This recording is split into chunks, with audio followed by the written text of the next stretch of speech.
Nggih. Ngopi riyen nggih. Oh nggih, monggo. Jenengan mboten ngopi? Kahwah. Kahwah. Kahwah ladidah. Bismillah.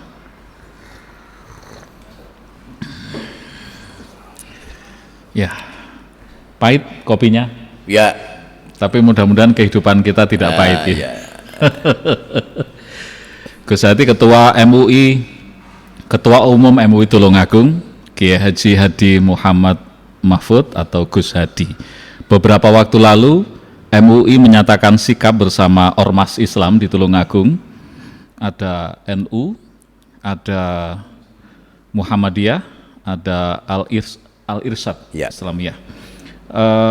Ada beberapa poin penting yang menjadi sikapnya, diantaranya stop judi online atau offline, kemudian prostitusi online dan offline, peredaran narkoba, politik uang, money politik dalam pilkada, yang terakhir adalah arogansi perguruan silat di bumi Tulungagung. Ada 1, 2, 3, 4, 5 poin penting yang menjadi sikap dari MUI Tulungagung. Apa yang melatar belakangi MUI serius banget untuk bersikap seperti itu, Gus Hadi? Ya, sikap MUI yang serius sehingga MUI sebelum mengeluarkan sikap itu, MUI kan didahului dengan silaturahim berkunjung ke ormas-ormas NU, Muhammadiyah, Al-Irsyad. Kunjungan ini maknanya begitu serius persoalan ini sehingga perlu kita bicarakan bersama ormas-ormas yang ada di Tulungagung.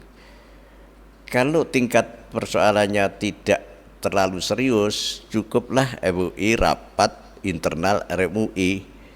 Jadi kalau MUI sudah melangkah ke ngajak ormas-ormas, bahkan tidak hanya silaturahim, dan MUI mengajak ormas-ormas itu untuk menghadap pemerintah Kabupaten Tulungagung, dalam hal ini Bupati sama Forbimda. Ya. Ini berarti masalahnya sudah kita anggap sangat serius. Kita tahu judi online itu korbannya dari anak umur di bawah, di atas 11 tahun sudah sekian juta. Dan uangnya triliunan yang mengalir ke situ. Nanti yang di atas 19 ini sangat meresahkan. Saya tidak yakin kalau di Tulungagung ini masyarakat tidak ada yang kecanduan judi online. Saya yakin adalah apapun itu jabatannya, Ya. rakyat biasa maupun ASN, itu judi online contohnya. Itu sangat serius. Sangat masif ya, Ya, terjadi masif, di ya. Tulungagung. Oke, dan korbannya banyak. Ya. Judi online. Yang kedua prostitusi. Nah begini, prostitusi itu saya harus ngomong setback ke belakang dulu. Dulu MUI pernah menjembatani pemerintah agar menutup dengan konsep-konsep humanis persuasif 2 lokasi terbesar di Tulungagung, yaitu Kaliwungu dan Ngujang. Ya. Dan itu ditutup oleh pemerintah daerah, ditandatangani oleh semua tokoh. Waktu itu gubernur Mak Dekarwo ya, Ya. Mak Dekarwo. Jadi posisinya itu legalitas formalnya kalau itu masih berjalan sudah tidak ada. Maknanya apa yang ada sekarang terjadi di Kaliwungu dan Ngujang itu ilegal. Tetapi meskipun itu ilegal tetap berjalan, bahkan merasuk ke daerah-daerah tertentu. Termasuk prostitusi itu sekarang sudah online juga. Bahkan prostitusi terjadi di tempat-tempat kos. Indikasinya kuat, informasinya banyak. Ya. Tempat kos jadikan prostitusi terselubung.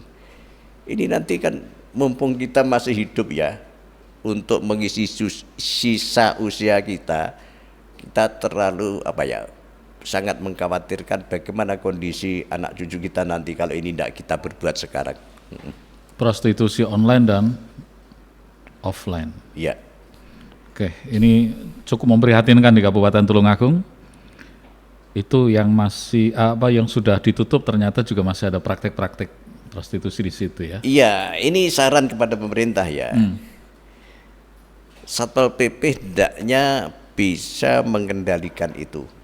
Salah satu kendalinya adalah Satpol PP setidaknya mengidentifikasi, mencari fakta tempat kos di Tulungagung itu ada berapa, kafe karaoke Tulungagung ada berapa, kafe karaoke yang bersifatnya merah, kuning dan hijau kan ada kategorinya tadi. Itu ada berapa, itu Satpol PP harus pegang itu. Oke, kemudian ada peredaran narkoba. Ini pun juga mengkhawatirkan. Saya kemarin sempat ketemu dengan Wakil Ketua Pengadilan Negeri, katanya kasus yang terbanyak di Tulungagung sampai persidangan ini kasus narkoba, Gus. Ini cukup memprihatinkan. Langkah MUI dalam rangka menekan angka peredaran narkoba di Tulungagung. Narkoba itu bagaimana kita menyikapinya ya? Kita seperti menyelam di dalam air yang keruh, sehingga di mana letaknya narkoba, peredaran narkoba. Tetapi saya sangat terkejut sembari apresiasi kepada Pak Kapolres yang kemarin waktu pertemuan dengan Forkopimda sempat mengungkap ada 85.000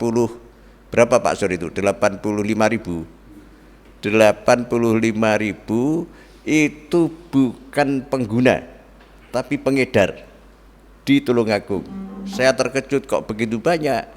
Konon itu adalah dari Blitar, Kediri, Trenggalek dan seterusnya, muaranya ada di Tulungagung. Maknanya bandarnya di Tulungagung. Ya begitu? Maknanya itu kalau ingin ngopi sama narkoba, orang Trenggalek ke Tulungagung, orang Blitar ke Tulungagung. Jadi Sentra. iklimnya sangat kondusif begitu. Tetapi saya apresiasi itu begitu terbukanya Pak Kapolres, Pak Taat, SD, terbukanya di hadapan para pengurus ormas dan Forkopimda membuka dengan terang-terangan kayak gitu. Jarang ini semacam itu.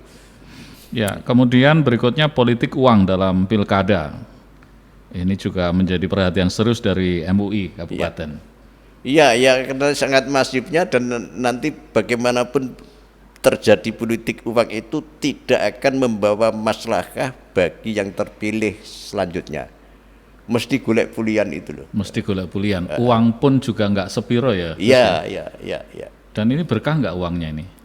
Ya tidak berkah ini. Terus terang uang itu memang uang Allahu an-nabitu minal haram fannaru aula bihi itu ya. Kalau dimakan dari daging, dari darah, kalau itu dari haram memang yang lebih baik itu finnar. Ya benar itu. Ada daging darah yang mengalir nanti akan dibakar oleh api neraka. Kalau itu dibelikan rokok, ini begini. Tetap menjadi penyakit. Apa yang kita makan itu menjadi energi ya. Energi badan, jadi kekuatan badan. Sesuatu yang muncul dari haram itu akan menimbulkan daya badan, energi badan yang cenderung ke arah watak haram. Ya, watak dosa, haram. Begitu ya. Kalau kita makan hasil curian, ini nanti kita akan cenderung pengen mencuri lagi. Kita ingat ya, orang itu kalau konangan kan disebut sudah berulang kali karena itu. Hasil curian kita makan dari darah daging, dari daya badan, energi yang mendorong menuju ke mencuri lagi. Ya, yang terakhir adalah ini hal baru dan MUI cukup berani untuk ambil sikap ini, arogansi perguruan silat di bumi Tulungagung. Iya, arogansi ini sudah terjadi dan di Tulungagung itu bahkan setiap tahun terjadi dan sering terjadi saben tahun, tidak hanya satu kali, bisa 2 kali, bisa 3 kali. Dan semakin memprihatinkan, ternyata bentrok antar perguruan silat apapun alasannya ini semakin melebar kemana-mana. Kemarin beberapa hari di Kediri juga, di Probolinggo juga, di Tulungagung juga. Nah, kalau situasi politik yang kita butuh kondusif, kemudian diwarnai dengan bentrok-bentrok semacam itu, MUI jelas berkepentingan bagaimana kondusivitas umat ini terwujud. Seakan-akan selama ini kita ngalah, Gus. Ketika misalkan ada arak-arakan, ketika kita sebagai sama-sama menjadi pengguna jalan, daripada rusak, kita kena amuk, minggir saja. Seolah-olah negeri ini negeri barbar begitu. Yang menang adalah yang makanya kuat. Itu saya kemarin terus terang mengkritisi apa surat yang edaran Pemkab Tulungagung ketika menyongsong hari Suroan Agung. Suroan ya. Itu Pemkab Tulungagung menerbitkan surat edaran agar toko-toko kecil UKM yang dilewati itu tutup. Saya kritisi, ini sangat mengganggu rasa keadilan, mencederai rasa keadilan. Saya sarankan kalau toh memang itu indikasinya kuat akan mengganggu masyarakat, daripada kita menutup UKM, kasihanlah orang cari makan harus tutup. Ya mestinya kegiatan itu saja yang harus ditata. Bagaimana agar kegiatan itu terjadi tanpa mengganggu? Satu misalkan bisa ya dilokalisir, pesertanya dibatasi. Jangan dari Trenggalek, Tulungagung, Blitar, Kediri, kumpul di Tulungagung, cukup Tulungagung saja. Kalau sudah dibatasi ternyata indikasi kuat masih mungkin terjadi kerusuhan, ya polisi di sini punya kewenangan untuk menidakkan kegiatan itu. Tidak merekomendasikan untuk atau tidak menerbitkan izin kegiatan. Iya. Ya, ada 5 sikap yang sudah disebar oleh MUI Kabupaten Tulungagung: judi online dan offline, prostitusi online dan offline, peredaran narkoba, politik uang dalam pilkada, kemudian arogansi perguruan silat di bumi Tulungagung. Ya. Ini tetap akan dikontrol terus kan sama MUI, bagaimana progresnya, perkembangannya begitu? Terus MUI itu hanya sikapnya monitor, dan nanti kalau ada sesuatu MUI akan selalu komunikasi dengan pihak-pihak terkait. Tetapi harap tahu MUI tidak memiliki kewenangan untuk melakukan eksekusi, hanya saran-saran. Oleh karena itu sebagai penutup, saya hormati ketika ada masyarakat berpendapat, ada begini MUI kok diam saja, kan sering. Apa itu yang dilakukan MUI? Apa gunanya MUI ada semacam ini kok diam saja? Harap tahu MUI tidak memiliki kewenangan untuk eksekusi dan bertindak. MUI akan tetap komunikasi dengan pihak-pihak yang berkewenangan. Nah, terima kasih. Sukses, sehat selalu panjenengan. Amin ya rabbal alamin. Dan juga para pengurus MUI Kabupaten Tulungagung. Amin. Assalamualaikum. Waalaikumsalam warahmatullahi wabarakatuh. Kopinya masih. Oh, tepuk tangan.